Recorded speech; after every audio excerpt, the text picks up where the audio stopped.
Ramadan is nearly here, alhamdulillah. Are you going to be fasting? More importantly, are you going to be fasting and driving? Well, beware then, because that beige Fiat 500 in traffic ahead of you might suddenly start to look like a giant pakora. Plus, you run the risk of falling asleep and you could be a little wired. Oh yeah, Ramadan road rage is a thing.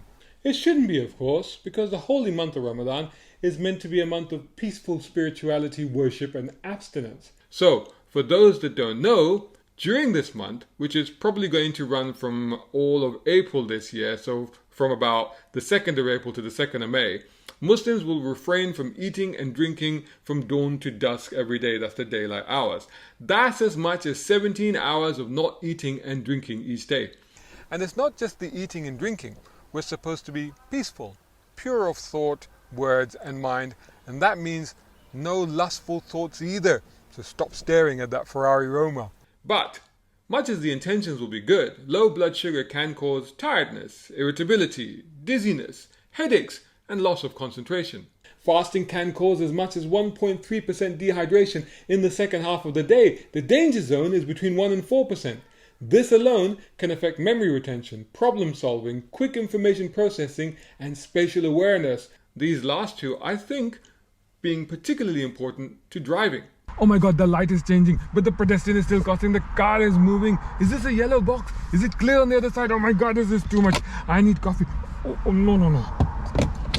However, it's not all bad news. While you might be firing on one less cylinder and your fuel injections constricted, you do get a bit of a NOS boost and more potent octane in your blood during Ramadan.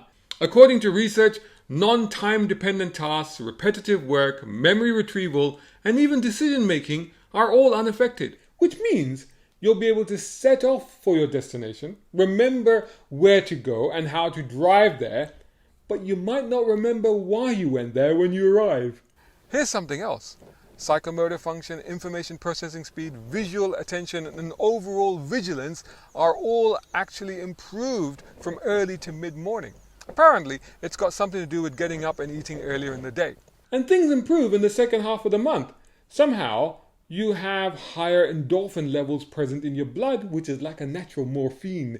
It improves alertness, reduces pain perception in the brain, and generally makes you feel so good that you won't mind when the knob in the Vauxhall Astra cuts you up. So with all that in mind, here are my top 5 tips to fasting and driving this Ramadan. Number 1, stay calm. Abey, what the hell, y'all? Who gave you a bloody driving license, huh? Okay, let's just agree that everyone else on the road, apart from you of course, is an idiot. However, when you are fasting, the idiocracy appears to multiply proportionately to the number of hours you are fasting. You are 17 times an idiot, ullu ka phatta. Calm. Find your calm center. Recite the Quran, use your prayer beads, or you know what? Just laugh! Why? Laughter releases endorphins, which will make you feel good. And remember, Ramadan enjoins empathy towards others. No problem, brother. Everything is okay. 2. Drive early. Try to get all your driving done earlier in the day. You're more alert at that time, but by afternoon, you'll be lagging.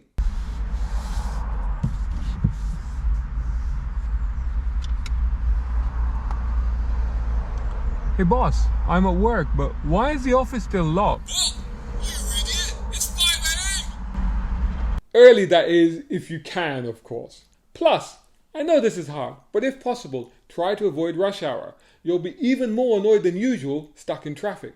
Make extra time for your journey, so just relax and cruise rather than having to hurry. Number 3, don't fall asleep.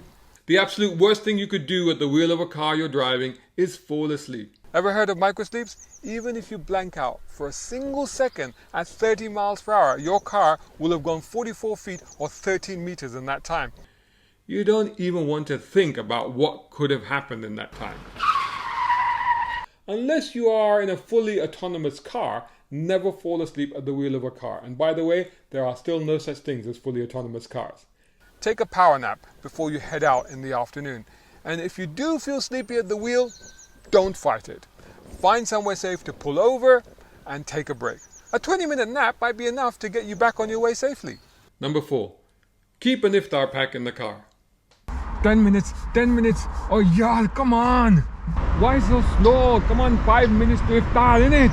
I can make it, I can make it. I can't make it now. Look, remember one thing when you're late for iftar. In order to eat to live, first you must live to eat. Get it? Leave yourself plenty of time to get home before iftar, which shouldn't be too hard because even in early April this year, Maghrib is after 7:30 p.m. and by the end of the month, it will be at 8:30 p.m. Even so, here's a top tip. Keep an iftar pack in the car, just in case. So, a bottle of water, some dates, a snack bar, packet of crisps or nuts, basically stuff that won't spoil and is easy to eat and will give you a quick fix until you get home for the proper nihari biryani in it. Oh, and keep in mind, while it is not illegal to eat and drink while driving your car, you can be done for being distracted while driving. So it's best to pull over somewhere safe for your iftar picnic. Number 5, leave the car at home. Come on, do you really need to drive? Could you take the bus or the train? You know, you can safely take a nap on those. Maybe even an Uber.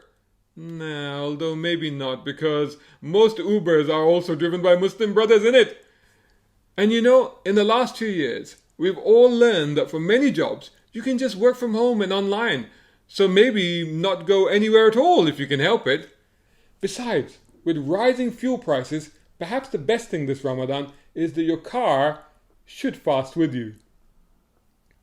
Hope you enjoyed this video. If you did, hit the like button, leave a comment, share, subscribe, but most importantly, stay safe, stay well, and Ramadan Mubarak. A big shout out and thanks to Jay Williams over at Air Technic, who are top tier sponsors of Brown Car Guy. Check them out at Air Technic Co UK for exhausts, brakes, suspension and body kits. Plus our other major sponsor, Nayajan Solutions. Much appreciation also to tier 4 sponsors, Muhammad Ali Humaid, Tom Conway Gordon and Reza Adil. And of course all these other guys who supporting on Patreon. Brown Car Guy is eternally grateful. Hey, think about joining them over at Patreon.com Brown Car Guy. If you can't, don't worry. Just make sure you're subscribing to the YouTube channel and website. Plus follow on social media by searching for Brown Car Guy.